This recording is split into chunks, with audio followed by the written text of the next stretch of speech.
ਨਵੇਂ ਕਸਟਮਰਸ ਲਈ ਖਾਸ ਪ੍ਰਮੋਸ਼ਨਲ ਆਫਰ ਜੋ ਦਿੰਦੇ ਨੇ ਤੁਹਾਨੂੰ ਤੁਹਾਡੇ ਡਾਲਰ ਦਾ ਜ਼ਿਆਦਾ ਮੁੱਲ। ਵਧੇਰੇ ਜਾਣਕਾਰੀ ਲਈ ਕਾਲ ਕਰੋ 4082725200 408 272 5200।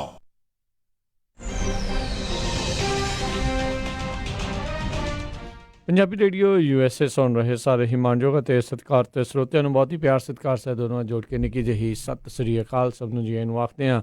ਸੋ ਤੇ ਪ੍ਰੋਗਰਾਮ ਦੇ ਵਿੱਚ ਆਪ ਸਭ ਦਾ ਸਵਾਗਤ ਹੈ। ਪ੍ਰੋਗਰਾਮ ਖਬਰ ਤੇ ਨਜ਼ਰ ਲੈ ਕੇ ਹਾਜ਼ਰ ਹੋ ਚੁੱਕੇ ਹਾਂ। ਅੱਜ 25 ਨਵੰਬਰ ਦਿਨ ਹੈਗਾ ਜੀ ਸੋਮਵਾਰ। ਆਪਣੇ ਨਾਲ ਜੁੜ ਚੁੱਕੇ ਨੇ ਮਿੰਟੂ ਗੁਰਸਰੀਆ ਜੀ ਮਲੋਟ ਸਟੂਡੀਓਜ਼ ਤੋਂ। ਮਿੰਟੂ ਜੀ ਆਇਆਂ ਨੂੰ ਸਵਾਗਤ ਹੈ। ਸਤਿ ਸ੍ਰੀ ਅਕਾਲ ਜੀ। ਸ਼ੁਕਰੀਆ ਜੀ ਸਾਰਿਆਂ ਨੂੰ ਸਤਿ ਸ਼੍ਰੀ ਅਕਾਲ ਜੀ। ਸਾਡੇ ਅੱਜ ਦੇ ਪ੍ਰੋਗਰਾਮ ਖਬਰ ਤੇ ਨਜ਼ਰ ਉਸ ਨੂੰ ਸਪਾਂਸਰ ਕਰਦੇ ਨੇ ਖਾਲਸਾ ਇੰਸ਼ੋਰੈਂਸ ਏਜੰਸੀ ਵਾਲੇ, ਜਿਨ੍ਹਾਂ ਦੇ ਕੋਲੋਂ ਤੁਸੀਂ ਹਰ ਇੱਕ ਤਰੀਕੇ ਦੀ ਇੰਸ਼ੋਰੈਂਸ ਕਰਵਾ ਸਕਦੇ ਹੋ। ਇੰਸ਼ੋਰੈਂਸ ਬਾਰੇ ਪਤਾ ਕਰਨ ਲਈ ਕਾਲ ਕਰ ਸਕਦੇ ਹੋ ਨੰਬਰ 408 272 2500 ਦੇ ਉੱਤੇ। ਇਸ ਮੌਕੇ covered California Obamacare health insurance ਦਾ ਸਮਾਂ ਚੱਲ ਰਿਹਾ ਹੈ। ਉਸ ਦੇ ਬਾਰੇ ਜਾਣਕਾਰੀ ਲਈ ਵੀ ਇਹਨਾਂ ਨੂੰ ਕਾਲ ਕਰੋ 408 272 2500। ਨਾਲ ਹੀ Krishan Dhanota university, Harminder Samra Sacramento, Gurpal Singh Sandhu Antelope, Baljinder Singh Nijjar Woodland, Sucha Singh Shri Machhiwara Sahib, GN tyre and lube ਵਾਲੇ, ਜਿਨ੍ਹਾਂ ਦੇ ਕੋਲੋਂ ਤੁਸੀਂ truck wash, oil change, air brake ਦਾ ਕੰਮ ਕਰਵਾ ਸਕਦੇ ਹੋ। ਨਵੇਂ ਪੁਰਾਣੇ ਟਾਇਰ ਵਾਜਿਬ ਕੀਮਤਾਂ 'ਤੇ ਖਰੀਦ ਸਕਦੇ ਹੋ। ਸੈਂਟਰ ਨੈਲਾ ਮਡੇਲਾ ਦੇ ਵਿੱਚ ਲੋਕੇਸ਼ਨ ਨੇ। ਕਾਲ ਕਰੋ ਨਿਮਾ ਸਹੋਤਾ 209 277 0113। ਨਾਲ ਹੀ west coast truck driving school Fresno ਵਾਲੇ, ਜਿਹੜੇ ਕਿ ਤੁਹਾਨੂੰ ਟਰੱਕ ਦਾ ਲਾਇਸੈਂਸ ਵਧੀਆ ਸਿਖਲਾਈ ਦੇ ਕੇ ਘੱਟ ਸਮੇਂ 'ਚ ਲੈਣ 'ਚ ਸਹਾਇਤਾ ਕਰਦੇ ਨੇ। ਕਾਲ ਅਜੀਤ ਅਟਵਾਲ 559 374 45 41 ਦੇ ਉੱਤੇ। ਇਹਨਾਂ ਸਭਨਾਂ ਦਾ ਬਹੁਤ ਬਹੁਤ ਧੰਨਵਾਦ। ਜੇਕਰ ਤੁਸੀਂ ਜਾਂ ਕੋਈ ਹੋਰ ਕਾਰੋਬਾਰ ਇਸ ਪ੍ਰੋਗਰਾਮ ਨੂੰ ਸਪਾਂਸਰ ਕਰਨਾ ਚਾਹੁੰਦੇ ਹੋ, ਸੰਪਰਕ ਕਰ ਸਕਦੇ ਹੋ ਨੰਬਰ 408 722 7698 ਦੇ ਉੱਤੇ।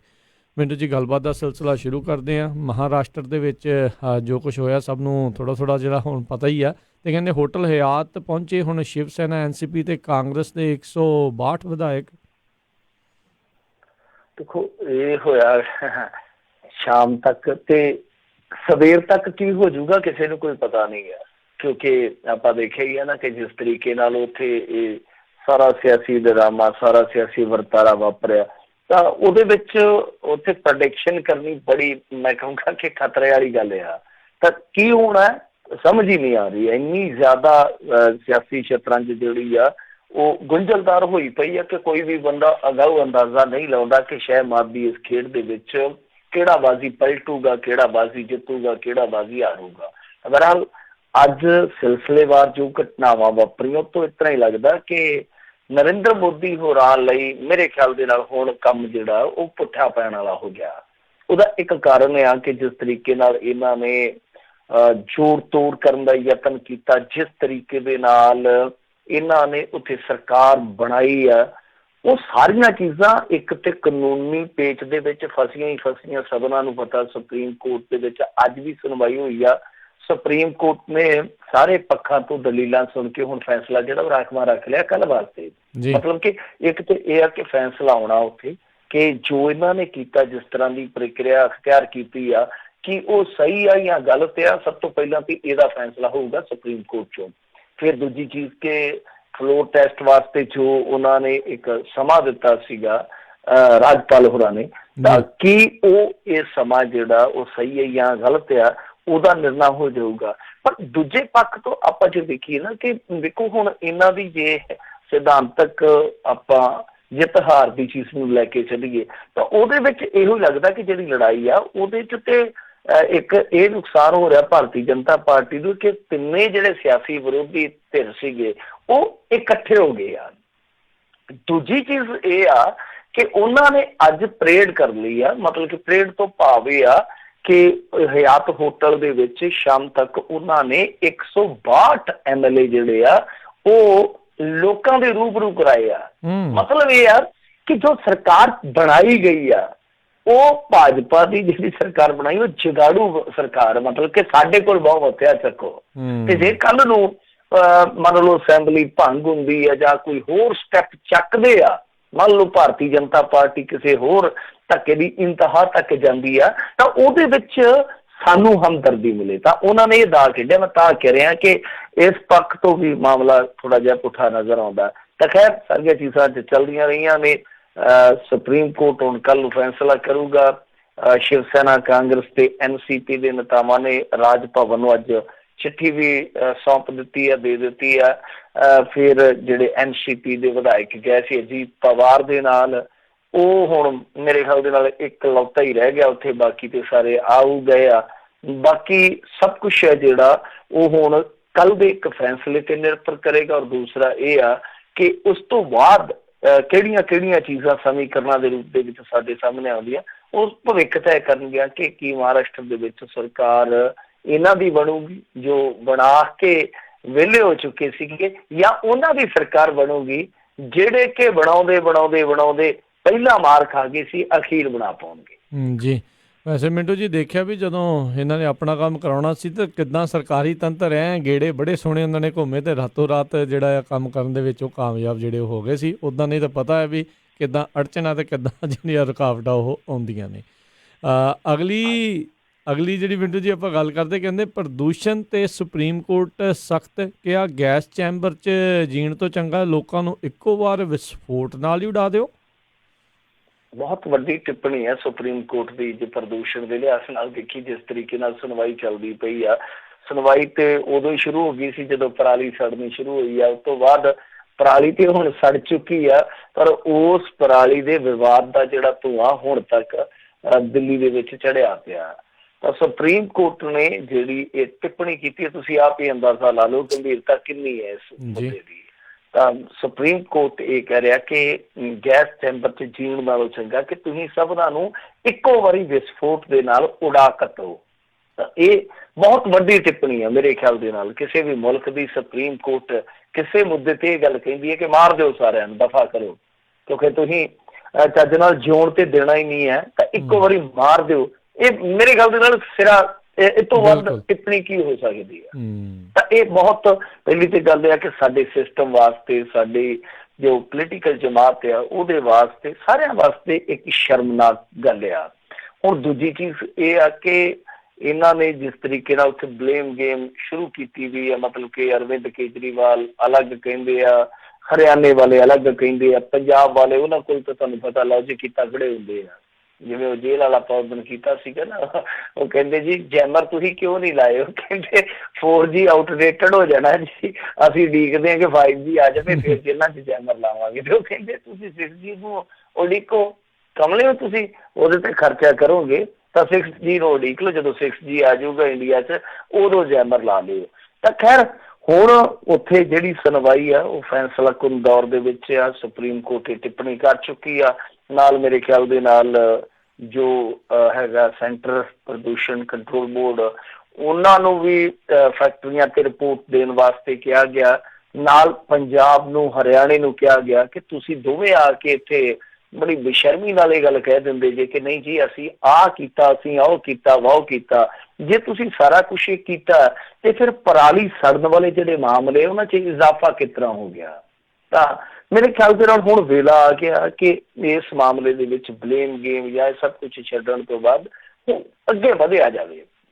ਅੱਗੇ ਇਉਂ ਵਧਿਆ ਜਾਵੇ ਕਿ ਸਥਾਈ ਹੱਲ ਖੋਜੇ ਜਾਣ। ਜੇ ਪਰਾਲੀ ਇੱਕ ਸਮੱਸਿਆ ਹੈ ਤਾਂ ਪੰਜਾਬ ਜਿਹਨੂੰ ਜ਼ਿੰਮੇਵਾਰ ਸਮਝਿਆ ਜਾਂਦਾ, ਕਿਸਾਨ ਜਿਹਨੂੰ ਨਿੰਦਿਆ ਜਾਂਦਾ ਇਸ ਮਾਮਲੇ ਤੇ, ਤਾਂ ਉਹਦੇ ਸਾਹਮਣੇ ਹੱਲ ਲੈ ਕੇ ਆਉਣ, ਹੱਲ ਪੇਸ਼ ਕੀਤੇ ਜਾਣ ਕਿ ਭਾਈ ਆਹ ਹੱਲ ਆ, ਪਰਾਲੀ ਦਾ ਆਹ ਹੱਲ ਹੈ, ਇਸ ਤਰ੍ਹਾਂ ਨਵੇੜਾ ਕੀਤਾ ਜਾਊਗਾ। ਜਾਂ ਦੂਸਰੇ ਪੱਖ ਤੋਂ ਹੋਰ ਵੀ ਮਾਮਲੇ ਹੈਗੇ ਆ ਜਿਹੜੇ ਕਿ ਸੁਣਵਾਈ ਦਾ ਹਿੱਸਾ ਮੇਰੇ ਖਿਆਲ ਦੇ ਨਾਲ ਹੋਣੇ ਚਾਹੀਦੇ ਸੀਗੇ ਕਿ ਕਿਸ ਤਰੀਕੇ ਨਾਲ ਝੋਨੇ ਹੇਠੋਂ ਰਕਬਾ ਕੱਢਿਆ ਜਾਵੇ। ਤਾਂ ਉਹ ਪੰਜਾਬ ਵਾਸਤੇ ਮੇਰੇ ਖਿਆਲ ਦੇ ਨਾਲ ਬਹੁਤ ਉੱਤਮ ਹੱਲ ਆ ਜੋ ਉਸ ਪਾਸੇ ਸੋਚਿਆ ਜਾਵੇ, ਵਿਚਾਰਿਆ ਜਾਵੇ ਕਿ ਪੰਜਾਬ ਨੂੰ ਕੁਝ ਖਾਸ ਰਿਆਇਤਾਂ ਦਿੱਤੀਆਂ ਜਾਣ, ਖਾਸ ਇਮਦਾਦਾਂ ਦਿੱਤੀਆਂ ਜਾਣ ਤਾਂ ਕਿ ਪੰਜਾਬ ਦਾ ਪਾਣੀ ਵੀ ਬਚੇ ਔਰ ਜਿਹੜੀ ਤੁਹਾਨੂੰ ਸਮੱਸਿਆ ਹੈ ਪਰਾਲੀ ਤੋਂ ਉਹਦੇ ਤੋਂ ਵੀ ਨਿਜਾਤ ਮਿਲੇ। ਜੀ ਜੀ ਅਗਲੀ ਮਿੰਟੂ ਜੀ ਗੱਲ ਕਰਦੇ, ਕਹਿੰਦੇ GST ਦਾ ਪੈਸਾ ਰੋਕਣ ਦੇ ਕੈਪਟਨ ਨੇ ਟਵੀਟ ਕਰਕੇ ਖੋਲੀ ਕੇਂਦਰ ਦੀ ਪੋਲ। ਇਹ ਉਹੀ ਲੋਕ ਆ ਜਿਹੜੇ GST ਨੂੰ ਬੜਾ ਵਧੀਆ ਕਹਿੰਦੇ ਸੀ, ਆਲਾ ਕਦਮ ਕਹਿੰਦੇ ਸੀਗੇ, ਆਹ ਹੋ ਜੂਗਾ, ਵਾਹ ਹੋ ਜੂਗਾ, ਇਸ ਤਰ੍ਹਾਂ ਦੇ ਬਹੁਤ ਮੈਂ ਨਾ ਜਿਵੇਂ ਕਹੀਏ ਕਿ ਚੋਪੜੇ ਜੁਮਲੇ ਸੁਣਾਉਂਦੇ ਹੁੰਦੇ ਸੀਗੇ। ਪਰ ਮੈਨੂੰ ਯਾਦ ਆ ਮਨਪ੍ਰੀਤ ਬਾਦਲ ਤੇ GST ਦੇ ਸੋਲੇ ਕਈ ਮਹੀਨੇ ਤੱਕ ਗਾਉਂਦੇ ਰਹੇ ਆ। ਸ਼ਾਇਦ ਸ਼ੇਰ ਵੀ 1-2 ਸੁੱਟ ਦਿੰਦੇ ਹੋਣ ਕਿਉਂਕਿ ਤੁਹਾਨੂੰ ਪਤਾ ਨਾਲ ਸ਼ੇਰ ਵੀ ਲਪੇਟ ਦਿੰਦੇ ਆ। ਤਾਂ ਇਹ ਹੁਣ ਦੋਵੇਂ ਇਸ ਟਾਈਮ ਯਾਨੀ ਜਿਹੜਾ ਸਾਡਾ ਵਿੱਤ ਮੰਤਰੀ ਹੈ ਮਨਪ੍ਰੀਤ ਸਿੰਘ ਬਾਦਲ ਔਰ ਕੈਪਟਨ ਅਮਰਿੰਦਰ ਸਿੰਘ, ਹੁਣ ਦੋਨੇ ਇਸ ਚੀਜ਼ ਤੋਂ ਖਪੇ ਪਏ ਆ, ਸਤੇ ਪਏ ਆ ਕਿ GST ਦੇ ਵਿੱਚ ਇਸ ਵੇਲੇ ਪੰਜਾਬ ਇੰਨਾ ਜ਼ਿਆਦਾ ਉਲਝਿਆ ਹੋਇਆ ਕਿ ਇਹਨਾਂ ਦਾ 4000 ਤੋਂ ਵੱਧ 4000 ਕਰੋੜ ਤੋਂ ਵੱਧ ਦਾ ਪੈਸਾ ਜਿਹੜਾ ਉਹ ਰਿਫੰਡ ਨਹੀਂ ਹੋ ਰਿਹਾ ਇਹਨਾਂ ਨੂੰ, ਜਿਹੜਾ ਮਿਲਣਾ ਚਾਹੀਦਾ। ਤਾਂ ਹੁਣ ਸੁਣਨ ਦੇ ਵਿੱਚ ਤੇ ਇਹ ਵੀ ਆਇਆ ਕਿ ਕੈਪਟਨ ਅਮਰਿੰਦਰ ਸਿੰਘ ਇਹ ਜਿਹੜਾ ਆਪਣਾ ਦੌਰਾ ਸੀਗਾ ਉਹ ਵੀ ਛੱਡ ਕੇ ਆ ਸਕਦਾ, ਮਤਲਬ ਕਿ ਅੱਜ ਹੀ ਉਹਦੀ ਵਾਪਸੀ ਹੋ ਸਕਦੀ ਹੈ। ਕਿਉਂ? ਉਹਦੇ 2-3 ਕਾਰਨ ਆ। ਇੱਕ ਤੇ ਤੁਹਾਨੂੰ ਪਤਾ ਹੀ ਹੈ ਵਧਾਈਕਾਂ ਵਾਲਾ ਇੱਥੇ ਚੱਲਣ ਡਿਆ। ਦੂਸਰਾ ਇਹੀ ਆ ਕਿ ਮਨਪ੍ਰੀਤ ਬਾਦਲ ਨੇ ਪਿੱਛੇ ਸੁਨੇਹਾ ਘੱਲਿਆ ਕਿ ਦੇਖੋ ਜੀ ਇੱਥੇ ਆਰਥਿਕ ਐਮਰਜੈਂਸੀ ਵਾਲੇ ਹਾਲਾਤ ਹੋਏ ਪਏ ਆ, ਤਾਂ ਇਹਨਾਂ ਨੇ ਟਵੀਟ ਕਰ ਦਿੱਤਾ। ਟਵੀਟ ਵੀ ਅੱਜ ਕੱਲ੍ਹ ਇੱਕ ਬਹੁਤ ਵੱਡਾ ਮੇਰੇ ਖਿਆਲ ਦੇ ਨਾਲ ਕਦਮ ਆ ਜਿਹੜੇ ਕੈਪਟਨ ਚੁੱਕ ਲੈਂਦੇ ਆ। ਬਹੁਤ ਵੱਡਾ ਕਦਮ ਹੈ ਕਿ ਟਵੀਟ ਕਰਤਾ, ਜ਼ਿੰਮੇਵਾਰੀ ਤੋਂ ਫਾਰਿਗ ਹੋ ਗਏ ਤੇ ਸਾਰੀਆਂ ਮਸਲਿਆਂ ਦਾ ਹੱਲ ਹੈ ਜਿਹੜਾ ਹੋ ਜਾਊਗਾ। ਤਾਂ ਹੁਣ ਇਹਨਾਂ ਨੇ ਕਿਹਾ ਕਿ ਦੇਖੋ ਜੀ ਕੇਂਦਰ GST ਦਾ ਜਿਹੜਾ ਪੈਸਾ ਉਹ ਦੇਵੇ। ਸਾਨੂੰ ਬਹੁਤ ਹੈਰਾਨੀ ਹੋਈ ਆ ਕਿਉਂਕਿ ਇਹ ਫੈਸਲਾ ਸੂਬੇ ਦੇ ਹਿੱਤ 'ਚ ਨਹੀਂ ਹੈ। ਫਲਾਣ ਟਮਕਾਣ ਮਤਲਬ ਕਿ ਉਹਨਾਂ ਨੇ ਕਿਹਾ ਕੇਂਦਰ ਨੂੰ ਕਿ ਜੀ ਸਿੱਧੇ ਤੌਰ ਤੇ ਦਖਲ ਦੇਵੇ ਤੇ ਸਾਡਾ ਪੈਸਾ ਜਿਹੜਾ ਜਾਰੀ ਕਰਵਾਵੇ। ਗੱਲ ਇਹ ਆ ਕਿ ਜੇ ਤੁਹਾਨੂੰ ਲੱਗਦਾ, ਪਹਿਲੀ ਗੱਲ ਤੇ ਤੁਹਾਨੂੰ ਇਹ ਵਿਚਾਰਨੇ ਚਾਹੀਦੇ ਸੀ ਆਪਦੇ, ਜਦੋਂ ਤੁਸੀਂ GST ਕਾਉਂਸਲ ਦੇ ਮੈਂਬਰ ਸੀਗੇ, ਲਗਾਤਾਰ ਸਾਰੀਆਂ ਚੀਜ਼ਾਂ ਚੱਲਦੀਆਂ ਪਈਆਂ ਸੀਗੀਆਂ, ਤੁਹਾਨੂੰ ਪਹਿਲਾਂ ਹਿੱਤ ਵਿਚਾਰਨੇ ਚਾਹੀਦੇ ਸੀ। ਫਿਰ ਤੁਸੀਂ ਸਟੇਟਮੈਂਟਾਂ ਦਿੰਦੇ ਰਹੇ ਕਿ GST ਬਹੁਤ ਵਧੀਆ ਚੀਜ਼ ਆ। ਅੱਜ ਦੀ ਤਰੀਕ ਦੇ ਵਿੱਚ ਮਾਹਰ ਜਿਹੜੇ ਆ ਉਹ ਕਹਿੰਦੇ ਆ ਕਿ ਅਸੀਂ ਪਹਿਲਾਂ ਹੀ ਤੁਹਾਨੂੰ ਕਿਹਾ ਸੀਗਾ ਕਿ GST ਹੈ ਜਿਹੜੀ ਉਹ ਨਾ ਸਿਰਫ ਇੱਕ ਗੁੰਝਲਦਾਰ ਪ੍ਰਕਿਰਿਆ ਹੈ, ਬਲਕਿ ਜੋ ਇੱਕ ਆਰਥਿਕ ਖੁਦ ਮੁਖਤਿਆਰੀ ਹੈ ਸਟੇਟਾਂ ਦੇ ਕੋਲ, ਉਹਦੇ ਤੇ ਵੀ ਕਿਤੇ ਨਾ ਕਿਤੇ ਡਾਕਾ। ਤਾਂ ਦੋਵੇਂ ਚੀਜ਼ਾਂ ਹੋ ਚੁੱਕੀਆਂ। ਗੁੰਝਲਦਾਰ ਸਮੱਸਿਆ ਤੇ ਹੈ ਹੀ ਹੈ, ਜੋ ਆਰਥਿਕ ਇੱਕ ਖੁਦ ਮੁਖਤਿਆਰੀ ਉਹਦਾ ਵੀ ਕੇਂਦਰੀਕਰਨ ਹੋ ਗਿਆ, ਮਤਲਬ ਕਿ ਕੇਂਦਰ ਦੇ ਹੱਥ 'ਚ ਆ ਗਿਆ ਸਾਰਾ ਕੁਛ। ਉਹ ਕਿਸੇ ਵੀ ਸਟੇਟ ਨੂੰ ਖੱਜਲ ਕਰ ਸਕਦੀ ਹੈ, ਕਿਸੇ ਵੀ ਸਟੇਟ ਨੂੰ ਸੌਖਿਆਂ ਕਰ ਸਕਦੀ ਹੈ। ਤਾਂ ਹੁਣ ਕੈਪਟਨ ਅਮਰਿੰਦਰ ਸਿੰਘ ਹੋਰੀ ਜੇ ਇਹ ਸੋਚਦੇ ਆ ਕਿ ਸਾਡੇ ਨਾਲ ਕਿਸੇ ਨਾ ਕਿਸੇ ਪੱਖ ਤੋਂ ਪੱਖਪਾਤ ਹੋਣ ਡਿਆ ਜਾਂ ਸਾਡੇ ਹੱਕ ਦੀ ਕਿਤੇ ਨਾ ਕਿਤੇ ਸੁਣਵਾਈ ਨਹੀਂ ਹੋ ਰਹੀ ਜਾਂ ਰਸੀ ਨਹੀਂ ਹੋ ਰਹੀ, ਤਾਂ ਫਿਰ ਇਹਨਾਂ ਨੂੰ ਖੁੱਲ੍ਹ ਕੇ ਮੈਦਾਨ 'ਚ ਆਉਣਾ ਚਾਹੀਦਾ। ਟਵੀਟ ਕੀਤਿਆਂ ਕੀ ਹੋ ਜਾਊਗਾ? ਆ ਥੋੜੇ ਦਿਨ ਪਹਿਲਾਂ ਮਨਪ੍ਰੀਤ ਸਿੰਘ ਬਾਦਲ ਉੱਥੇ ਜਾ ਕੇ ਆਏ ਆ। ਜੇ ਉਹਨਾਂ ਦੇ ਗਿਆ, ਉਹਨਾਂ ਦੇ ਉੱਥੇ ਹਾਲ ਪਾਰਿਆ ਕਰਿਆ ਤੋਂ ਕੁਛ ਨਹੀਂ ਹੋਇਆ ਤੇ UK 'ਚ ਬਹਿ ਕੇ ਜਾਂ US 'ਚ ਬਹਿ ਕੇ ਟਵੀਟ ਕਰ ਦਿੱਤਾ, ਉਹਦੇ ਨਾਲ ਕੀ ਹੋ ਜਾਊਗਾ? ਤਾਂ ਤੁਹਾਨੂੰ ਖੁੱਲ੍ਹ ਕੇ ਮੈਦਾਨ 'ਚ ਫਿਰ ਆ ਜਾਣਾ ਚਾਹੀਦਾ। ਡਰ ਕੇ ਕਿਉਂ, ਜੱਕ ਕੇ ਕਿਉਂ? ਤੁਸੀਂ ਕਹੋ ਕਿ ਹਾਂ ਭਾਈ ਸਾਡੇ ਸਟੇਟ ਨਾਲ ਪੱਖਪਾਤ ਹੋ ਰਿਹਾ ਕਿਤੇ ਨਾ ਕਿਤੇ, ਤੇ ਜਾ ਕੇ ਬਹਿ ਜਾਓ। ਜੇ ਇਹਨਾਂ ਦੀ ਸਰਕਾਰ ਦੇ ਖਿਲਾਫ ਹੀ ਬੀਬੀ ਭੱਠਲ ਜਾ ਕੇ ਉੱਥੇ ਡੇਰਾ ਲਾ ਸਕਦੀ ਆ ਇੱਕ ਮੌਕੇ ਤੇ ਇਹ ਤੇ ਪੰਜਾਬ ਦਾ ਸਵਾਲ ਹੈ ਨਾ। ਜੇ ਜਾ ਕੇ ਉੱਥੇ ਬਹਿਣਗੇ, ਲੋਕ ਵੀ ਸਪੋਰਟ ਕਰਨਗੇ ਕਿ ਹਾਂ ਚਲੋ ਮਾੜਾ ਮੋਟਾ ਕੁਛ ਨਾ ਕੁਛ ਚੰਗਾ ਕਰਨ ਲੱਗੇ, ਤੇ ਜਾ ਕੇ ਉੱਥੇ ਬੈਠੋ ਟਿੱਟੋ ਕਿ ਹਾਂ ਭਾਈ ਸਾਡਾ ਸੂਬਾ ਜਿਹੜਾ ਉਹ ਤੇ ਪਹਿਲਾਂ ਹੀ ਨੰਗਪੁਣੇ ਦੇ ਬੁਖਾਰ ਨਾਲ ਪੀੜਤ ਆ, ਤੇ ਜੇ ਉਤੋਂ ਹੁਣ ਤੁਸੀਂ 4000 ਕਰੋੜ ਹੋਰ ਸਾਡਾ ਰੋਕ ਕੇ ਬੈਠੇ ਹੋ, ਤੇ ਸਾਡੇ ਜਿਹੜੇ ਪੈਸੇ ਜਿਹੜੇ ਅਸੀਂ ਕਰਜ਼ੇ ਦੇ ਰੂਪ 'ਚ ਲਏ ਹੁੰਦੇ ਆ ਉਹਨਾਂ ਤੇ ਤਾਂ ਤੁਸੀਂ ਵਿਆਜਾਂ ਠੋਕੀ ਜਾਂਦੇ, ਵਿਆਜਾਂ ਨੂੰ ਵਿਆਜਾਂ ਪਾਈ ਜਾਂਦੇ ਆ, ਤੇ ਜਿਹੜੇ ਸਾਡੇ ਪੈਸੇ ਰੋਕ ਕੇ ਬੈਠੇ ਹੋ, ਇਹ ਕਿਹੜੇ ਵਾਚ ਰੋਕ ਕੇ ਬੈਠੇ ਹੋ? ਜੀ ਜੀ ਜੀ। ਅਗਲੀ ਜਿਹੜੀ ਮਿੰਟੂ ਜੀ ਗੱਲ ਕਰਦੇ, ਕਹਿੰਦੇ ਜੱਗੂ ਭਗਵਾਨਪੁਰੀਏ ਦਾ ਮਜੀਠੀਏ ਦੇ ਨਾਲ ਕੀ ਸੰਬੰਧ ਆ? ਕਹਿੰਦੇ ਹੁਣ ਰੰਧਾਵਾ ਹੁਣਾਂ ਨੇ ਖੋਲ੍ਹੇ ਨੇ ਰਾਜ। ਦੇਖੋ ਇਹ ਨਾ ਦੋ ਬੰਦੇ ਆ ਜਿਹੜੇ ਉਹ ਆਪਸ ਦੇ ਵਿੱਚ ਬਹੁਤ ਜ਼ਿਆਦਾ ਕੌੜ ਰੱਖਦੇ ਆ। ਇੱਕ ਹੈਗਾ ਸੁਖਜਿੰਦਰ ਸਿੰਘ ਰੰਧਾਵਾ, ਦੂਸਰਾ ਬਿਕਰਮ ਮਜੀਠੀਆ। ਜਿਵੇਂ ਹੀ ਕਿਸੇ ਦੇ ਮੁੱਦੇ ਤੇ ਦੋਨਾਂ ਚ ਕੋਈ ਵੀ ਨਹੀਂ ਘੱਟ, ਕੋਈ ਵੀ ਨਹੀਂ ਆ, ਤਾਂ ਜਦੋਂ ਦੋਵਾਂ ਚੋਂ ਕਿਸੇ ਦੇ ਹੱਥ 'ਚ ਕੋਈ ਵੀ ਇੱਕ ਹਥਿਆਰ ਲੱਗ ਜਾਂਦਾ ਦੂਸਰੇ ਦੇ ਵਿਰੋਧ ਦੇ ਵਿੱਚ, ਤਾਂ ਉਹ ਇਸਤੇਮਾਲ ਕਰਦਾ ਹੀ ਕਰਦਾ ਹੈ। ਇਹ ਦੋਵਾਂ ਦੀ ਜਿਹੜੀ ਹੈ ਰੰਜ ਉਹ ਸਭ ਨੂੰ ਪਤਾ, ਜੱਗ ਜਾ ਰਿਹਾ। ਤਾਂ ਹੁਣ ਕਿਉਂਕਿ ਪਿਛਲੇ ਦਿਨੀ ਇੱਕ ਇਹਨਾਂ ਦੇ ਅਕਾਲੀ ਆਗੂ ਦਾ ਕਤਲ ਹੋ ਗਿਆ ਸੀਗਾ ਬਟਾਲੇ ਦੇ ਲਾਗੇ, ਤਾਂ ਉਸ ਤੋਂ ਬਾਅਦ ਅਕਾਲੀਆਂ ਨੇ ਸਟੈਂਡ ਲਿਆ। ਉਹਨਾਂ ਨੇ ਆਖਿਆ ਕਿ ਅਸੀਂ ਧਰਨਾ ਲਾਵਾਂਗੇ। ਅੱਜ SSP ਦੇ ਦਫ਼ਤਰ ਦੇ ਮੂਹਰੇ ਧਰਨਾ ਵੀ ਦਿੱਤਾ। ਪਰ ਹੋਇਆ ਕੀ ਆ ਕਿ ਬਿਕਰਮ ਮਜੀਠੀਆ ਇਹ ਗੱਲ ਕਹਿੰਦਾ, ਪਹਿਲਾਂ ਤੇ ਅਸਿੱਧੇ ਢੰਗ ਨਾਲ ਕਹਿੰਦਾ ਸੀ, ਬਾਅਦ ਦੇ ਵਿੱਚ ਸਿੱਧੇ ਢੰਗ ਨਾਲ ਹੀ ਕਹਿਣ ਲੱਗ ਪਿਆ ਕਿ ਦੇਖੋ ਜਿਹੜਾ ਉਸ ਸਰਪੰਚ ਦੇ ਕਤਲ ਉਹਨਾਂ ਨੇ ਜ਼ਰੂਰ ਕੀਤਾ ਵਾ ਅਕਾਲੀ ਲੀਡਰ ਦਾ, ਪਰ ਅਸਲ ਦੇ ਵਿੱਚ ਕਿਤੇ ਨਾ ਕਿਤੇ ਉਹ ਇੱਕ ਮੰਤਰੀ ਦੀ ਸ਼ਹਿ ਤੇ ਹੋਇਆ ਕਤਲ। ਤਾਂ ਮੰਤਰੀ ਕੌਣ ਆ? ਹੁਣ ਜ਼ਾਰਾ ਜੀ ਕਰਦੇ ਆ ਕਿ ਕੌਣ ਮੰਤਰੀ ਆ। ਤਾਂ ਸਿੱਧੇ ਤੌਰ ਤੇ ਰੰਧਾਵਾ ਤੇ ਲਾ ਦਿੱਤੇ ਦੋਸ਼ ਕਿ ਦੇਖੋ ਜੀ 8 ਦਿਨ ਹੋ ਗਏ ਆ, ਕਾਤਲ ਫੜੇ ਨਹੀਂ ਗਏ। ਸੋ ਉਹ ਜਦੋਂ ਇਹ ਗੱਲ ਕਹਿੰਦੇ ਆ ਕਿ ਦੇਖੋ ਜੀ ਇਹਨਾਂ ਨਾਲ, ਫਿਰ ਉਹਨੇ ਕਹਿ ਦਿੱਤਾ ਬਿਕਰਮ ਸਿੰਘ ਮਜੀਠੀਆ ਨੇ ਕਿ ਜੀ ਜੱਗੂ ਭਗਵਾਨਪੁਰੀਏ ਦੇ ਨਾਲ ਵੀ ਇਹਨਾਂ ਦੇ ਤਾਲੁਕਾਤ ਆ, ਉਹ ਵੀ ਕੱਢ ਲਿਆ ਸਾਰਾ ਲੰਦਾ ਕਹਿੰਦਾ ਜੀ ਇਹਦੇ ਤੇ ਇੰਨੇ ਕੇਸ ਦਰਜ ਆ, 44 ਕੇਸ ਦਰਜ ਆ, ਤੇ ਉਹਦੇ ਚੋਂ 29 ਕੇਸ ਜਿਹੜੇ ਆ ਉਹ ਬਿਕਰਮ ਸਿੰਘ ਮਜੀਠੀਆ ਦੇ ਹਲਕੇ 'ਚ ਦਰਜ ਆ, ਜੱਗੂ ਭਗਵਾਨਪੁਰੀਏ ਤੇ। ਮਤਲਬ ਕਿ ਉਹ ਕਹਿੰਦਾ ਕਿ ਤੇਰਾ ਬੰਦਾ, ਉਹ ਕਹਿੰਦਾ ਜੀ ਤੇਰਾ ਬੰਦਾ। ਸੋ ਲੜਾਈ ਆ ਪਰ ਮੇਰੇ ਖਿਆਲ ਦੇ ਨਾਲ ਦੇਖੋ ਗੱਲ ਇਹ ਆ, ਵੈਸੇ ਤੇ ਗੈਂਗਸਟਰਾਂ ਨਾਲ ਤਾਲੁਕਾਤ ਦੀ ਜਿੱਥੋਂ ਤੱਕ ਗੱਲ ਆ, ਇਹ ਦੋਵੇਂ ਸੱਚੇ ਪੱਕੇ ਨਹੀਂ ਹੈਗੇ ਧਿਰ, ਮੈਂ ਕਹਿ ਰਿਹਾ ਬੰਦੇ ਨਹੀਂ, ਦੋਵੇਂ ਸਿਆਸੀ ਧਿਰ ਆ ਜਿਹੜੇ ਉਹ ਸੱਚੇ ਪੱਕੇ ਨਹੀਂ ਹੈਗੇ। ਸੱਚੇ ਪੱਕੇ ਇਉਂ ਨਹੀਂ ਹੈ ਕਿਉਂਕਿ ਆਪਾਂ ਵੇਖਿਆ ਸਮੇਂ ਤੇ ਕਿ ਕਿਸੇ ਨੇ ਗੈਂਗਸਟਰ ਤੋਂ ਸਰੋਪਾ ਪਾਇਆ, ਕਿਸੇ ਸਮੇਂ ਦੇ ਵਿੱਚ ਕਿਸੇ ਨੇ ਇਨਡਾਇਰੈਕਟਲੀ ਸਪੋਰਟ ਕੀਤਾ, ਉਹਦੀਆਂ ਆਡੀਓ ਵੀਡੀਓ। ਕਾਂਗਰਸੀ ਤੇ ਆਪਸ ਦੇ ਵਿੱਚ ਝਗੜੇ ਹੋਏ ਆ, ਦੋ ਇਹਨਾਂ ਦੇ ਲੀਡਰ ਆਪਸ ਦੇ ਵਿੱਚ ਗੈਂਗਸਟਰਾਂ ਨੂੰ ਲੈ ਕੇ ਸੜਕ ਤੱਕ ਆਏ ਹੋਏ ਆ, ਤਾਂ ਉਹਨਾਂ ਦੀਆਂ ਆਡੀਓ ਵੀਡੀਓ ਸਾਰੀਆਂ ਵਾਇਰਲ ਹੋਈਆਂ। ਤਾਂ ਇਹ ਚੀਜ਼ ਨੂੰ ਛੱਡ ਕੇ ਜੇ ਆਪਾਂ ਦੂਸਰੇ ਪੱਖ ਤੋਂ ਵੇਖੀਏ ਕਿ ਜਦੋਂ ਕਤਲ ਹੋਇਆ, ਕਿਸੇ ਅਕਾਲੀ ਲੀਡਰ ਦਾ ਕਤਲ ਜਿਹੜਾ ਹੋਇਆ, ਉਹ ਇੱਕ ਇਨਸਾਨ ਦਾ ਵੀ ਕਤਲ ਹੈਗਾ ਨਾ, ਚਾਹੇ ਸਿਆਸੀ ਦੁਸ਼ਮਣੀ ਜੋ ਮਰਜ਼ੀ ਆ। ਤਾਂ 8 ਦਿਨ ਬੀਤ ਗਏ, ਤੁਹਾਡੀ ਪੁਲਿਸ ਜਿਹੜੀ ਉਹ ਖਾਲੀ ਹੱਥ ਬੈਠੀ ਆ, ਤਾਂ ਤੁਸੀਂ ਅਕਾਲੀਆਂ ਨੂੰ ਮੌਕਾ ਕਿਉਂ ਦੇ ਰਹੇ ਹੋ ਇੱਥੋਂ ਤੱਕ ਪਹੁੰਚਣ ਦਾ? ਤੁਸੀਂ ਬੰਦੇ ਗ੍ਰਿਫਤਾਰ ਕਰੋ, ਤੁਸੀਂ ਸਾਬਤ ਕਰੋ ਕਿ ਜੀ ਸਾਡਾ ਇਹਨਾਂ ਦੇ ਨਾਲ ਕੋਈ ਲਾਗਾ ਦੇਗਾ ਨਹੀਂ ਹੈ, ਤਾਂ ਜਿਨ੍ਹਾਂ ਨੇ ਕਤਲ ਕੀਤਾ ਆ ਚੱਕੋ, ਅਸੀਂ ਅੰਦਰ ਡੱਕੇ ਹੋਏ ਆ। ਜਦ ਤੁਸੀਂ ਉਹਨਾਂ ਬੰਦਿਆਂ ਨੂੰ ਫੜ ਨਹੀਂ ਰਹੇ, ਜਦ ਤੁਸੀਂ ਪੁਲਿਸ ਨੂੰ ਇਹ ਥੋੜਾ ਜਿਹਾ ਕੱਸ ਕੇ ਨਹੀਂ ਕਹਿੰਦੇ ਪਏ ਕਿ ਬੰਦੇ ਫੜੋ, ਤਾਂ ਫਿਰ ਅਕਾਲੀ ਉਸ ਮੌਕੇ ਦਾ ਲਾਭ ਚੁੱਕਣਗੇ। ਤਾਂ ਕਹਿਣ ਦਾ ਭਾਵ ਇਹ ਆ ਕਿ ਪਹਿਲੀ ਗੱਲ ਤੇ ਕਿ ਕਤਲ ਕਿਸੇ ਦਾ ਵੀ ਹੋਵੇ ਉਹ ਮਾੜੀ ਗੱਲ ਆ, ਦੂਜੀ ਗੱਲ ਇਹ ਕਿ ਤੁਸੀਂ ਮੌਕਾ ਉਹਨਾਂ ਨੂੰ ਦੇ ਰਹੇ ਆ। ਸੋ ਇਹਦੇ ਚੋਂ ਨਿਕਲਣਾ ਕੁਛ ਨਹੀਂ ਹੈ, ਜਿਨ੍ਹਾਂ ਦਾ ਕਤਲ ਹੋਇਆ ਉਹਨਾਂ ਨੂੰ ਇਨਸਾਫ ਦੇਣਾ ਚਾਹੀਦਾ ਸਭ ਤੋਂ ਪਹਿਲਾਂ।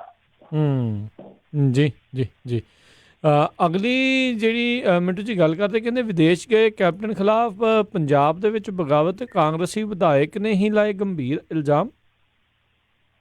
ਹਾਂਜੀ, ਇਹ ਇੱਕ ਨਵਾਂ ਵਿਧਾਇਕ ਆ ਗਿਆ ਮੈਦਾਨ ਦੇ ਵਿੱਚ। ਨਵਾਂ ਇਹ ਨਹੀਂ ਹੈ ਕਿ ਉਹ ਪਹਿਲੀ ਦਫਾ ਬਣਿਆ, ਕਹਿਣ ਦਾ ਮਤਲਬ ਇਹ ਆ ਕਿ 2-3 ਤੇ ਪਹਿਲਾਂ ਹੀ ਗਰਜਦੇ ਪਏ ਸੀਗੇ, ਇੱਕ ਹੋਰ ਨਾਂ ਸ਼ਾਮਲ ਹੋ ਗਿਆ। ਤੇ ਖਾਸ ਤੌਰ ਤੇ ਸ਼ਰਮਨਾਕ ਗੱਲ ਜਿਹੜੀ ਆ ਕਾਂਗਰਸ ਵਾਸਤੇ ਉਹ ਇਹ ਆ ਕਿ ਜਿਹੜਾ ਕੈਪਟਨ ਅਮਰਿੰਦਰ ਸਿੰਘ ਦਾ ਆਪਣਾ ਲੋਕਲ ਜ਼ਿਲ੍ਹਾ ਪਟਿਆਲਾ, ਉਹਦੇ ਵਿੱਚੋਂ ਹੀ MLA ਜਿਹੜੇ ਆ ਉਹ ਇਸ ਤਰ੍ਹਾਂ ਦੀਆਂ ਨਾਰਾਜ਼ਗੀਆਂ ਜਿਹੜੀਆਂ ਉਹ ਦਰਸਾ ਰਹੇ ਆ। ਤਾਂ ਹੁਣ ਸ਼ਤਰਾਣਾ ਤੋਂ ਜਿਹੜੇ ਵਿਧਾਇਕ ਆ ਇਹਨਾਂ ਦੇ ਨਿਰਮਲ ਸਿੰਘ, ਉਹ ਆ ਗਏ ਮੈਦਾਨ ਦੇ ਵਿੱਚ। ਉਹ ਕਹਿੰਦੇ ਜੀ ਕਿ ਸਾਡੀ ਕਿਤੇ ਸੁਣਵਾਈ ਨਹੀਂ ਹੋ ਰਹੀ, ਕੋਈ ਨਹੀਂ ਸਾਡੀ ਸੁਣਦਾ, ਇੱਥੋਂ ਤੱਕ ਕਿ ਜਿਹੜੇ ਕੈਪਟਨ ਦੇ ਖਾਸ ਬੰਦੇ ਆ, ਯਾਨੀ ਜ਼ਿੰਮੇਵਾਰ ਲੋਕ ਆ ਜਿਹੜੇ, ਉਹ ਵੀ ਸਾਡੀ ਗੱਲ ਨਹੀਂ ਸੁਣਦੇ, ਸਾਡੀ ਸੁਣਵਾਈ ਨਹੀਂ ਕਰਦੇ। ਸਾਡੇ ਵਿਕਾਸ ਕਾਰਜ ਜਿਹੜੇ ਆ ਉਹ ਉਸ ਤਰ੍ਹਾਂ ਹੀ ਠੱਪ ਪਏ ਆ, ਤੇ ਜੇ ਸਾਡਾ ਕੰਮ ਹੀ ਨਹੀਂ ਹੋਣਾ ਸਾਡੀ ਸਰਕਾਰ ਦੇ ਵਿੱਚ ਤੇ ਫਿਰ ਫਾਇਦਾ ਕੀ ਆ? ਉਹ ਕਹਿੰਦੇ ਕਿ ਮੈਂ 1 ਜਨਵਰੀ ਤੱਕ ਅਲਟੀਮੇਟਮ ਦਿੰਦਾ, ਜੇ ਤੇ ਕੰਮ ਮੇਰੇ ਠੀਕ ਢੰਗ ਨਾਲ ਹੋਏ ਤਾਂ ਠੀਕ ਆ, ਨਹੀਂ ਤੇ ਫਿਰ ਮੈਂ ਚੁੱਕ ਕੇ ਜਲੀ ਬਿਸਤਰਾ ਜਿਹੜਾ ਕੈਪਟਨ ਅਮਰਿੰਦਰ ਸਿੰਘ ਦੇ ਦਰ ਦੇ ਮੂਹਰੇ ਰੱਖ ਦੇਣਾ, ਮੈਂ ਉੱਥੇ ਧਰਨਾ ਲਾਊਂਗਾ। ਤੇ ਜਦੋਂ ਗੱਲ ਕਹੀ ਨਿਰਮਲ ਸਿੰਘ ਨੇ, ਤੇ ਜਿਹੜੇ ਹੈਗੇ ਆ ਜਲਾਲਪੁਰਾ ਜੀ, ਉਹ ਵੀ ਪਟਿਆਲੇ ਦੇ ਹੀ ਹੈਗੇ ਲੋਕਲ ਵਿਧਾਇਕ ਆ ਜਿਹੜੇ, ਉਹ ਕਹਿੰਦੇ ਆ ਕਿ ਦੇਖੋ ਜੀ ਇਹ ਕਿਸੇ ਤੇ ਇੱਕ ਤੇ ਮੁਸੀਬਤ ਪਵੇ ਫਿਰ ਨਾਲ ਤੇ ਖੜਨਾ ਚਾਹੀਦਾ। ਤਾਂ ਕਹਿਣ ਦਾ ਮਤਲਬ ਇਹ ਕਿ ਉਹਨਾਂ ਨੂੰ ਸਪੋਰਟ ਵੀ ਮਿਲ ਗਈ ਆ ਦੂਸਰਿਆਂ ਦੀ, ਕਿ ਅਸੀਂ ਜੀ ਜਿਹੜੇ 4 ਵਿਧਾਇਕ ਹੈਗੇ ਆ ਇੱਥੋਂ ਪਟਿਆਲੇ ਜ਼ਿਲ੍ਹੇ ਦੇ ਵਿੱਚੋਂ, ਸਾਨੂੰ ਇੱਕ ਦੂਜੇ ਤੇ ਕੰਮ ਆਉਣਾ ਚਾਹੀਦਾ।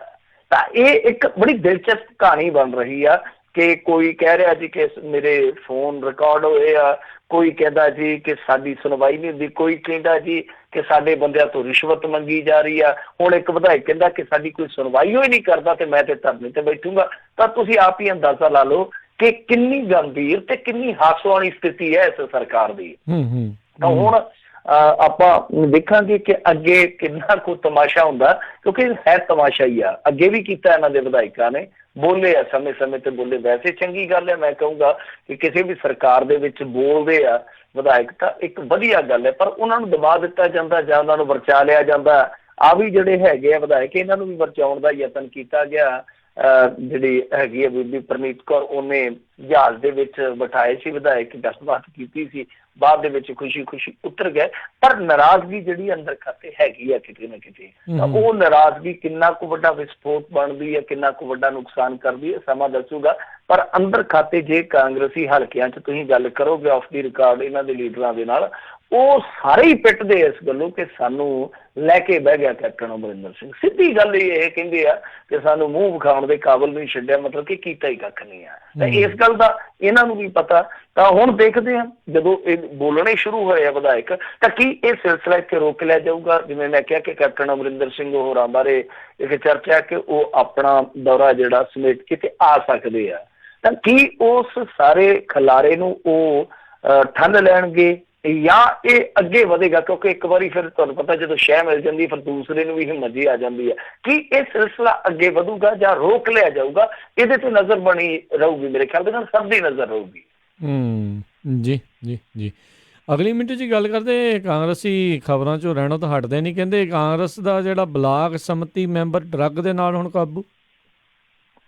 ਹਾਂ, ਬਸ ਉਹੀ ਮੈਂ ਤੁਹਾਨੂੰ ਦੱਸਿਆ ਨਾ ਕਿ ਇਹ ਆ ਗਏ ਉਹਨਾਂ ਹੀ ਲੱਛਣ ਆ ਕੇ। ਲੱਛਣ ਕਿਹੜੇ ਕਿ ਜਿੱਦਾਂ ਤੁਸੀਂ ਵੇਖਿਆ ਹੋਣਾ ਅਕਾਲੀ ਭਾਜਪਾ ਸਰਕਾਰ ਸੀਗੀ ਤੇ ਉਹਨਾਂ ਦੀ ਜਿਹੜੀ ਦੂਸਰੀ ਟਰਮ ਸੀਗੀ ਨਾ, ਉਹ ਬਦਨਾਮੀ ਵਾਲੀ ਟਰਮ ਸੀਗੀ। ਮਤਲਬ ਕਿ ਜੋ 13 ਤੋਂ 66 ਕਾਂਡ ਸ਼ੁਰੂ ਹੋਇਆ, ਫਿਰ ਤੇ ਤੁਹਾਨੂੰ ਪਤਾ ਹੀ ਹੈ ਕਿ ਇੱਕ ਰੂਟੀਨ ਹੀ ਬਣ ਗਈ ਸੀਗੀ ਕਿ ਇੱਥੇ ਆਹ ਹੋ ਗਿਆ, ਉੱਥੇ ਆਹ ਹੋ ਗਿਆ, ਇੱਥੇ ਇਹਨਾਂ ਦਾ ਬੰਦਾ ਫੜਿਆ, ਕੋਈ ਕਾਰਾਂ ਕੋਈ ਚੋਰੀ ਕਰਦਾ ਫੜਿਆ ਜਾਂਦਾ ਸੀ, ਕੋਈ ਭੁੱਕੀ ਲਿਆਉਂਦਾ ਫੜਿਆ ਜਾਂਦਾ ਸੀਗਾ, ਕੋਈ ਸ਼ਰਾਬ ਦਾ ਧੰਦਾ ਕਰਦਾ ਫੜਿਆ ਜਾਂਦਾ ਸੀ, ਕੋਈ ਸਿਰ ਪਾੜ ਦਿੰਦਾ ਸੀ। ਮਤਲਬ ਕਿ ਇਹੀ ਚੀਜ਼ਾਂ ਚੱਲੀ ਜਾਂਦੀਆਂ ਸੀਗੀਆਂ। ਤਾਂ ਹੁਣ ਕਾਂਗਰਸ ਬਾਰੇ ਵੀ ਇਹੋ ਹੀ ਆ ਕਿ ਇਹਨਾਂ ਦੇ ਆਪਣੇ ਰਫੜ ਵੀ ਪਏ ਹੋਏ ਆ, ਇਹਨਾਂ ਦੇ ਬੰਦੇ ਆ ਜਿਹੜੇ ਉਹ ਡਰੱਗ ਤਸਕਰੀ ਦੇ ਵਿੱਚ ਫੜੇ ਵੀ ਜਾ ਰਹੇ ਆ, ਇਹਨਾਂ ਦੇ ਬੰਦੇ ਆ ਜਿਹੜੇ ਉਹਨਾਂ ਤੇ ਕਈ ਕਿਸਮ ਦੇ ਦੋਸ਼ ਵੀ ਲੱਗਦੇ ਪਏ ਆ। ਸੋ ਇਹ ਕਹਾਣੀ ਜਿਹੜੀ ਆ ਉਹ ਇੰਨੀ ਉਲਝੀ ਪਈ ਹੈ ਸਰਕਾਰ ਦੀ ਕਿ ਮੇਰੇ ਖਿਆਲ ਦੇ ਨਾਲ ਬਿਲਕੁਲ ਉਸੇ ਤਰ੍ਹਾਂ ਹੀ ਉਹ ਜਿਵੇਂ ਚੱਲਦੀ ਸੀਗੀ ਨਾ, ਉਹ ਸਰਕਾਰ ਚੱਲਦੀ ਸੀ, ਉਸੇ ਤਰ੍ਹਾਂ ਦਾ ਹੀ ਸਿਲਸਿਲਾ ਚੱਲਣ ਡਿਆ। ਜਾਂ ਕਹਿ ਲਓ ਕਿ ਜਿਵੇਂ ਕਹਾਵਤ ਹੈ ਨਾ ਕਿ ਖਸਮ ਕੀਤਾ ਭੜਪੂੰਜਾ ਉਹੀ ਭੱਠੀ ਤੇ ਉਹੀ ਹੁੰਜਾ, ਤੇ ਉਸ ਤਰ੍ਹਾਂ ਦਾ ਹੀ ਆ ਗਿਆ ਮਾਹੌਲ ਸਾਰਾ। ਤਾਂ ਇਹ ਅਟਾਰੀ ਤੋਂ ਖਬਰ ਆ ਜਿੱਥੇ ਇਹਨਾਂ ਦਾ ਬਲਾਕ ਸੰਮਤੀ ਮੈਂਬਰ ਇੱਕ ਉਹ ਮੇਰੇ ਖਿਆਲ ਦੇ ਨਾਲ 1.5 ਕਿਲੋ ਹੈਰੋਇਨ ਦੇ ਨਾਲ ਫੜਿਆ ਗਿਆ ਵਾ। ਤਾਂ ਇਹ ਅੱਗੇ ਵੀ ਜ਼ਮਾਨਤ ਤੇ ਆ। ਹੁਣ ਦੇਖੋ ਕਮਾਲ ਦੇ ਸਾਡੇ ਲੋਕ ਆ ਤੇ ਕਮਾਲ ਦਾ ਸਾਡਾ ਸਿਆਸੀ ਸਿਸਟਮ ਆ। ਇਹਦੇ ਕੋਲੋਂ ਦੱਸਦੇ ਆ ਕਿ 2013 ਦੇ ਵਿੱਚ ਵੀ 45 ਕਰੋੜ ਦੀ ਹੈਰੋਇਨ ਫੜੀ ਗਈ ਸੀਗੀ। ਲਾ ਲਓ ਕਿ 9-10 ਕਿਲੋ ਹੈਰੋਇਨ ਪਹਿਲਾਂ ਵੀ ਇਹਦੇ ਕੋਲ ਫੜੀ ਗਈ ਸੀ, ਜ਼ਮਾਨਤ ਤੇ ਆਇਆ ਤੇ ਉਸ ਤੋਂ ਬਾਅਦ ਇਹਨੂੰ ਟਿਕਟ ਦਿੱਤੀ ਗਈ ਜਾਂ ਚੋਣ ਲੜਾਈ ਗਈ। ਫਿਰ ਉਸ ਤੋਂ ਬਾਅਦ ਇਹ ਬਲਾਕ ਸੰਮਤੀ ਦਾ ਮੈਂਬਰ ਹੋਣੇ, ਲੋਕਾਂ ਨੇ ਵੀ ਮਤਲਬ ਕਿ ਪੂਰਾ ਸਾਥ ਦਿੱਤਾ ਕਿ ਲੈ ਭਾਈ ਕੋਈ ਗੱਲ ਨਹੀਂ, ਤੂੰ ਤਾਂ ਵਧੀਆ ਸੇਵਾ ਕਰਦਾ, ਆਲਾ ਚੱਕ ਤੈਨੂੰ ਅਸੀਂ ਨੁਮਾਇੰਦਾ ਬਣਾਉਂਦੇ ਹਾਂ। ਤਾਂ ਇਹ ਸ਼ਰਮਨਾਕ ਸਥਿਤੀ ਬਣੀ ਪਈ ਹੈ ਸਾਡੇ ਪੰਜਾਬ ਦੀ ਕਿ ਜਿਹੜੇ ਲੋਕਾਂ ਨੂੰ, ਇਹੋ ਜਿਹੇ ਲੋਕਾਂ ਨੂੰ ਚੁਣ ਕੇ ਪਹਿਲਾਂ ਟਿਕਟਾਂ ਦਿੱਤੀਆਂ ਜਾਂਦੀਆਂ, ਫਿਰ ਲੋਕ ਚੁਣ ਕੇ ਜਿਹੜੇ ਅਗਾਂਹ ਉਹਨਾਂ ਨੂੰ ਘੱਲਦੇ ਆ ਤਾਂ ਉਹ ਚਿਣ ਕੇ ਫਿਰ ਸਮਾਜ ਤੋਂ ਬਦਲੇ ਲੈਂਦੇ। ਇਸ ਤਰ੍ਹਾਂ ਇਹ ਜ਼ਹਿਰ ਦੇ ਵਪਾਰੀ ਆ ਜਿਹੜੇ, ਉਹ ਸਿਆਸੀ ਵਿਖੌਟਾ ਲਾ ਕੇ ਜਦੋਂ ਇਸ ਤਰ੍ਹਾਂ ਵਿਚਰਦੇ ਆ ਤਾਂ ਮੇਰੇ ਖਿਆਲ ਦੇ ਨਾਲ ਠੀਕ ਹੈ, ਫੜੇ ਜਾਂਦੇ, ਚੰਗੀ ਗੱਲ ਆ, ਫੜੇ ਜਾਣੇ ਵੀ ਚਾਹੀਦੇ ਆ, ਪਰ ਬਹੁਤ ਸਾਰਾ ਨੁਕਸਾਨ ਅੰਦਰ ਖਾਤੇ ਜਾਂ ਤੇ ਕਰ ਚੁੱਕੇ ਹੁੰਦੇ ਆ ਜਾਂ ਫਿਰ ਬਾਅਦ ਦੇ ਵਿੱਚ ਕਰ ਦਿੰਦੇ ਆ। ਜੀ ਜੀ ਜੀ। ਅਗਲੀ ਮਿੰਟ 'ਚ ਗੱਲ ਕਰਦੇ, ਕਹਿੰਦੇ ਇੱਕ ਸਿੱਖ ਪਰਿਵਾਰ ਨੇ ਜਿੱਤਿਆ ਸਭ ਦਾ ਹੀ ਦਿਲ। ਦੇਖੋ ਇਹਨਾਂ ਨੇ ਨਾ ਉੱਤਰ ਪ੍ਰਦੇਸ਼ ਦਾ ਜਿਹੜਾ ਹੈਗਾ ਮੁਜ਼ੱਫਰਨਗਰ, ਉੱਥੇ ਇੱਕ ਐਸੀ ਸਿਫਤ ਪਾਈ ਆ, ਉਹਦੇ ਵਿੱਚ ਇਹ ਗੱਲ ਹੈ ਬੜੀ, ਮੈਂ ਕਹੂੰਗਾ ਕਿ ਮਾਨਮਤੀ ਆ ਕਿ ਉੱਥੇ ਦੱਸਦੇ ਆ ਕਿ ਜਿਹੜੀ ਹੈਗੀ ਸੀ ਇੱਕ ਮਸਜਿਦ, ਉਹਦੇ ਵਾਸਤੇ ਜ਼ਮੀਨ ਦੀ ਜ਼ਰੂਰਤ ਸੀਗੀ ਜਿਹੜੀ ਕਿ ਇਹਨਾਂ ਨੇ ਦਾਨ ਕੀਤੀ ਆ। ਸੋ ਇਹ ਬੇਦੀ ਪਰਿਵਾਰ ਆ ਤੇ ਵੈਸੇ ਵੀ ਤੁਹਾਨੂੰ ਪਤਾ ਹੀ ਆ ਕਿ ਬੇਦੀ ਆ ਜਿਹੜੇ ਉਹ ਬਹੁਤ ਮੰਨੇ ਜਾਂਦੇ ਆ ਅਧਿਆਤਮ ਦੀ ਦੁਨੀਆ ਦੇ ਵਿੱਚ ਤੇ ਬਹੁਤ ਸਤਿਕਾਰੇ ਵੀ ਜਾਂਦੇ ਆ। ਤਾਂ ਉਹ ਕੱਪੜੇ ਦੀ ਦੁਕਾਨ ਕਰਦਾ ਸੀਗਾ ਸਿੱਖ ਪਰਿਵਾਰ ਕੋਈ, ਤਾਂ ਉਹਨਾਂ ਨੇ ਫਿਰ ਇਹ ਕਦਮ ਚੁੱਕਿਆ ਕਿ ਇਹਨਾਂ ਨੂੰ ਜ਼ਮੀਨ ਚਾਹੀਦੀ ਹੈ। ਤਾਂ ਉਹਨਾਂ ਦੀ ਉੱਥੇ ਜ਼ਮੀਨ ਸੀਗੀ, ਬੜੀ ਬੇਸ਼ਕੀਮਤੀ ਜ਼ਮੀਨ ਸੀਗੀ, ਤਾਂ ਉਹਨਾਂ ਨੇ ਫਿਰ ਇੱਧਰ ਇਹਨਾਂ ਨੂੰ ਦਾਨ ਦੇ ਦਿੱਤੀ ਹੈ। ਤਾਂ ਸਾਰੇ ਸਮਾਜ ਦੇ ਵਿੱਚ ਬਹੁਤ ਸਲਾਹਤ ਹੋਣ ਰਹੀ ਹੈ ਕਿ ਇਹਨਾਂ ਨੇ ਬਹੁਤ ਵਧੀਆ ਕੰਮ ਕੀਤਾ। ਇੱਕ ਇਹਦੀ ਮਿਸਾਲ ਦਿੱਤੀ ਹੈ, ਭਾਈਚਾਰਕ ਸਾਂਝ ਮਜ਼ਬੂਤ ਕੀਤੀ ਹੈ। ਤੇ ਮੇਰੇ ਖਿਆਲ ਦੇ ਨਾਲ ਇਸ ਤਰ੍ਹਾਂ ਦੀਆਂ ਖਬਰਾਂ ਉਸ ਦੌਰ ਦੇ ਵਿੱਚ ਆਉਣੀਆਂ ਜਿਸ ਦੌਰ ਦੇ ਵਿੱਚ ਸਿਰਫ ਤੇ ਸਿਰਫ ਫਿਰਕਾ ਪ੍ਰਸਤੀ ਆ, ਵੰਡ ਆ, ਤੋੜਨ ਦਾ ਹੀ ਜਿੱਥੇ ਬੋਲਬਾਲਾ, ਉੱਥੇ ਇਸ ਤਰ੍ਹਾਂ ਦੀ ਜੋੜਨ ਵਾਲੀ ਖਬਰ ਆ ਜਾਣੀ, ਭਾਈਚਾਰਕ ਮਿਠਾਸ ਦੀ ਖਬਰ ਆ ਜਾਣੀ, ਮੇਰੇ ਖਿਆਲ ਦੇ ਨਾਲ ਤਸੱਲੀ ਵਾਲੀ ਗੱਲ ਆ। ਜੀ। ਤੇ ਇੱਕ ਹੋਰ ਪੰਜਾਬੀ ਜਿਹੜਾ ਸਿੱਖ ਡਰਾਈਵਰ ਆ, ਉਸਨੇ ਵੀ ਵਾਹਵਾ ਖੱਟੀ ਆਸਟ੍ਰੇਲੀਆ ਦੇ ਵਿੱਚ, ਉਸਦੀ ਤਸਵੀਰ ਕਾਫੀ ਵਾਇਰਲ ਹੋ ਰਹੀ ਆ ਵੀ ਉਸਨੇ ਪੰਜਾਬੀ ਜਿਹੜੇ ਪਾਕਿਸਤਾਨੀ ਕ੍ਰਿਕਟਰਾਂ ਤੋਂ ਪੈਸੇ ਨਹੀਂ ਲਏ। ਇਹ ਦੇਖੋ ਪੈਸੇ ਨਹੀਂ ਲਏ ਤਾਂ ਚਲੋ ਉਹ ਤੇ ਗੱਲ ਠੀਕ ਆ, ਉਹਨੇ ਸਤਿਕਾਰ ਕੀਤਾ, ਪਰ ਉਹ ਜੋ ਮਾਣ ਉਹਨਾਂ ਖਿਡਾਰੀਆਂ ਨੇ ਦਿੱਤਾ, ਪਾਕਿਸਤਾਨ ਖਿਡਾਰੀਆਂ ਨੇ, ਉਹ ਵੀ ਬਹੁਤ ਵੱਡਾ ਕਿ ਟੈਕਸੀ ਡਰਾਈਵਰ ਨੇ ਜਦੋਂ ਨਾ ਕਰ ਦਿੱਤੀ ਕਿ ਮੈਂ ਪੈਸੇ ਨਹੀਂ ਲੈਣੇ, ਚਲੋ ਇਹ ਤਾਂ ਤੁਹਾਨੂੰ ਪਤਾ ਭਰਪਾ ਹੀ ਹੈ, ਭਾਈਚਾਰਕ ਸਾਂਝ ਹੁੰਦੀ ਹੈ, ਤਾਂ ਉਹਨਾਂ ਨੇ ਇਨਕਾਰ ਕਰ ਦਿੱਤਾ ਟੈਕਸੀ ਡਰਾਈਵਰ ਨੇ ਕਿ ਮੈਂ ਪੈਸੇ ਨਹੀਂ ਲੈਣੇ, ਤਾਂ ਉਹਨਾਂ ਨੇ ਨਾਲ ਬਿਠਾ ਲਿਆ ਕਿ ਅਸੀਂ ਖਾਣਾ ਖਾਣ ਚੱਲੇ ਆ, ਡਿਨਰ ਕਰਨਾ, ਤੂੰ ਸਾਡੇ ਨਾਲ ਆ। ਤਾਂ ਇੱਕ ਬਹੁਤ ਵਧੀਆ ਮਿਸਾਲ ਪੇਸ਼ ਕੀਤੀ ਗਈ ਆ। ਤਾਂ ਬਿਲਕੁਲ ਮੈਂ ਤੇ ਕਹਿੰਦਾ ਕਿ ਇਸ ਤਰ੍ਹਾਂ ਦੇ ਜਿਹੜੇ ਬਾਬੇ ਨਾਨਕ ਦੇ ਸਿੱਖਿਆ ਜਾਂ ਸਾਡੇ ਜਿਹੜੇ ਪੰਜਾਬੀ ਕਮਿਊਨਿਟੀ ਨੂੰ ਉੱਥੇ ਇੱਕ ਤਰ੍ਹਾਂ ਨਾਲ ਰਿਪਰੈਜ਼ੈਂਟ ਕਰਦੇ ਆ, ਇਹ ਬਹੁਤ ਵਧੀਆ ਮਾਣਮੱਤੀ ਗੱਲ ਆ ਕਿ ਫਿਰਕੂ ਪ੍ਰਸਤੀ ਜਿੱਥੇ ਹਾਵੀ ਹੈ, ਜਿੱਥੇ ਦੋਨਾਂ ਮੁਲਕਾਂ ਦੇ ਵਿੱਚ ਕ੍ਰਿਕਟ ਬੰਦ ਹੈ, ਕ੍ਰਿਕਟ ਦੇ ਰਿਸ਼ਤੇ ਬੰਦ ਆ, ਜਿੱਥੇ ਗੱਲਬਾਤ ਦੀ ਜੇ ਕੋਈ ਕਹੇ ਸਲਾਹ ਵੀ ਦੇਵੇ ਉੱਥੇ ਵੀ ਡਰ ਲੱਗਦਾ, ਤਾਂ ਉਸ ਮਾਹੌਲ ਦੇ ਵਿੱਚ ਇਸ ਤਰ੍ਹਾਂ ਦੀ ਖਬਰ ਆਉਣੀ ਆਪਣੇ ਆਪ ਦੇ ਵਿੱਚ ਦੱਸਦੀ ਹੈ ਕਿ ਲੋਕ ਨਫ਼ਰਤ ਨਹੀਂ ਕਰਦੇ ਇੱਕ ਦੂਜੇ ਨਾਲ, ਲੋਕ ਦਿਲੋਂ ਨਫ਼ਰਤ ਨਹੀਂ ਕਰਦੇ, ਨਫ਼ਰਤ ਪੈਦਾ ਕੀਤੀ ਜਾਂਦੀ ਹੈ, ਕਿਸ ਹੱਥੋਂ ਪੈਦਾ ਕੀਤੀ ਜਾਂਦੀ ਹੈ, ਉਹ ਸਿਆਸਤ ਦੇ ਹੱਥ ਹੈ। ਜੀ ਜੀ ਬਿਲਕੁਲ, ਤੇ ਬਹੁਤ ਬਹੁਤ ਧੰਨਵਾਦ ਮਿੰਟੂ ਜੀ ਤੁਹਾਡਾ, ਤੁਸੀਂ ਸਾਡੇ ਨਾਲ ਜੁੜੇ ਇਹਨਾਂ ਖਬਰਾਂ ਬਾਰੇ ਜਾਣਕਾਰੀ ਦਿੱਤੀਆਂ। ਅਗਲੀ ਵਾਰ ਤੱਕ ਲਈ ਮਿਹਰਬਾਨੀ, ਪਿਆਰ ਭਰੀ ਸਤਿ ਸ਼੍ਰੀ ਅਕਾਲ ਜੀ। ਸਤਿ ਸ੍ਰੀ ਅਕਾਲ ਜੀ। ਜੀ ਤੇ ਸਰੋਤਿਓ, ਇੱਥੇ ਹੀ ਸਾਡਾ ਅੱਜ ਦਾ ਪ੍ਰੋਗਰਾਮ ਵੀ ਸਮਾਪਤ ਹੈ। ਮਿਲਦੇ ਹਾਂ ਅਗਲੀ ਵਾਰ, ਉਦੋਂ ਤੱਕ ਲਈ ਮੇਰੇ ਵੱਲੋਂ ਵੀ ਤੁਹਾਨੂੰ ਸਾਰਿਆਂ ਨੂੰ ਪਿਆਰ ਸਤਿਕਾਰ ਸਹਿਤ ਸਤਿ ਸ਼੍ਰੀ ਅਕਾਲ। ਜਿਉਂਦੇ ਵਾਸਤੇ ਰਹੋ, ਹੱਸਦੇ ਖੇਡਦੇ ਰਹੋ, ਸੁਣਦੇ ਰਹੋ ਪੰਜਾਬੀ ਰੇਡੀਓ USA।